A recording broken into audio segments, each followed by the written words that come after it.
মায়াবিনী গানটো কৰাৰ পিছত মানে কি সেইদিনা মই গানটো কৰিছোঁ ৰাতি তেতিয়া অলমষ্ট ৰাতি পুৱাইছে আৰু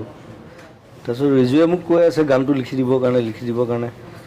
তাৰপিছত মই লিখিলোঁ গানটো কিবা এটা লিখি পেলাই তাৰপিছত ৰিজুক দিলোঁ ৰিজুৱে পেণ্টৰ পকেটত ভৰাই থ'লে পেণ্টটো ধুই দিলে চিনেমাখনত দেখুৱাই আছে তো 4 দিনমান পিছত ৰিজুৰ লগত আকৌ লগ হ'লোঁ তাৰপিছত ৰিজুক ক'লোঁ বোলো সেই গানটো ক'ত সেইদিনা যে লিখি দিছিলোঁ